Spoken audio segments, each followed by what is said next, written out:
Hey everybody, okay, I'm out here in the middle of a field and our goal is to take a panorama picture that we're going to use in a small world project. So the key here is that we flip our camera into panorama mode, and I'm going to shoot this at like a 45-degree angle for myself to 0 degrees to 45. So when I start over here, I want to try and line up the horizon so it takes up about a third at the bottom line, about a third of the image and about 2/3 sky. You'll see why when we actually move this photo into Photoshop or Photopea for editing. So here we go, we're gonna do the photo, click, try and keep that horizon line good, and click. I think I'm gonna do it again here. I got a weird band that happened. Right, I'll start right there actually. That looks a little bit better. I'm gonna do it again. A little more sky on this one. Here we go, and I'll start right about there.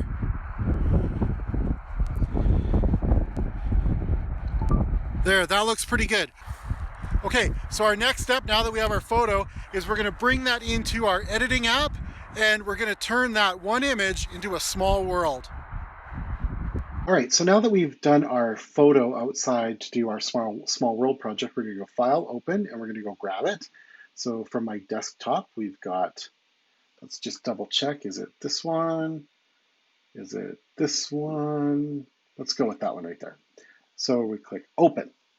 Now, when we open this image up, the first thing that we need to do is give it a little more style. So I'm gonna go to my Curves adjustment, and I am going to click in this area where I brighten the brights, but I'm also going to darken the darks a little more so that I get a little more cloud. And let's see what we do with our midtones. There we go. So if we drag that down just a little bit, you can see we can sort of make the sky pop a little bit. So that looks pretty good to me. The next thing I'm going to do is I'm going to right click and I'm going to say merge down. So now we have a flat image of those small little changes that we made. So the next step is that we go up to layer. You know what? Actually, we'll go to image size. We'll do this first. Go to image size, and here we take the smallest number that we have, which is 3950, and we say 3950. And what that will do is it will turn our image into an actual square. In turning that into a square, okay, that didn't work. I wonder why that didn't convert to a square. Let's check that out again. Image size. Oh, because we were length. That's why. Let me just go back and say edit, undo. So now we'll go to image size. Make sure that is not linked. Oh, that did not work again. So let's just go back to our history. And let's look at our history right here. Merge layer. So we're at that stage again. So we go image size, making sure that this is not linked. Keep aspect ratio. No, we don't want to do that. 3950. Click OK. There we go. So now we've got a square. So then we go up to image, transform, and we rotate 180 degrees. Most people, when they come to this, they will build the small world without trying to fix the problems before they wrap the image around.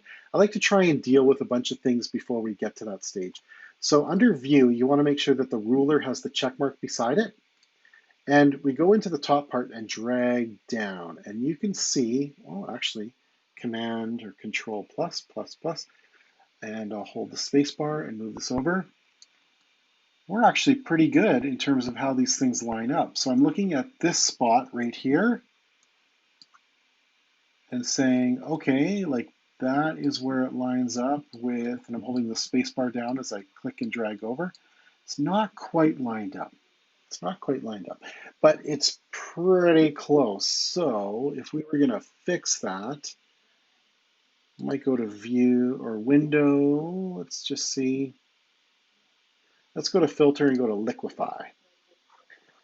And what we want to do under liquefy is we'll make our brush size bigger. And we'll grab this edge and just move it ever so slightly. And I think that will take care of it.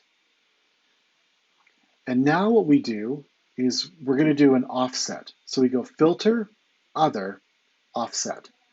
And we're going to offset the horizontal. And you can see when we do this, control 0. Let me try this again. Let me hit reset. And I'll close that. And then I'll go control 0 so that it's, or command 0. So we see the whole thing. So now I'll go filter, other, offset, and I'm going to move this horizontally over. And click OK. So, it looks like it was moved vertically too. So let me do this and try this again. Filter, other, offset. Oh yeah, it is being moved vertically. So we need this to stay at 0 for vertical, 0. And for horizontal, this is what we need to move over. So we can move it over either way. It doesn't matter which way we go. I'm just going to move it over this way because it's convenient for me. And let's see. Click OK.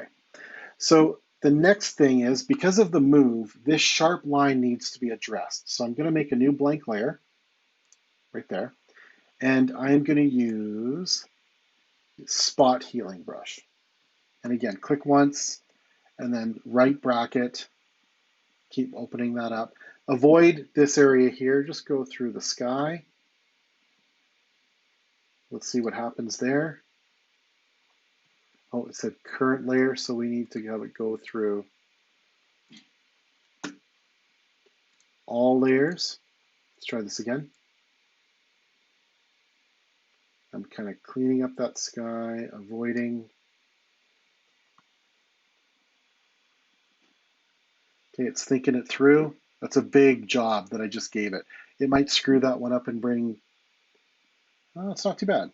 Okay, so I'll clean this up a little bit more and do it again. I'm going to zoom in, Command +++, spacebar, move this over, and I'll clean up through here. I'm not going to touch those trees. Clean up these lines here. So that's looking pretty good.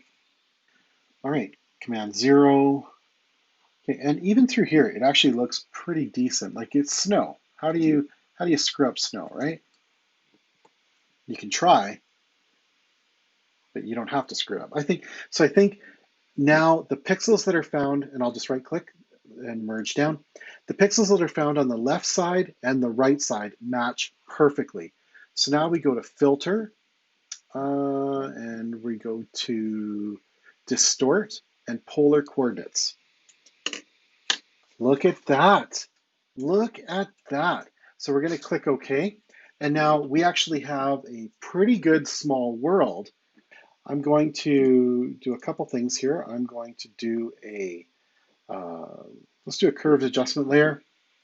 And we're going to brighten this image up a little bit to clean up that sky. And we'll brighten up the shot. No, I think we'll darken that. That's looking really good. So this is like the ring. So I think that looks really good. So I'll right click one more time and I'll click merge down. And from here, I will then export by going File, Export out as a JPEG, saving that and then handing in our work. And you could change the file size here if you like, but the big thing is that you're saving it as a JPEG right here and clicking Save. So I hope that that tutorial has helped you build your small world from the beginning of the shoot until the final result of the export. I hope you had fun.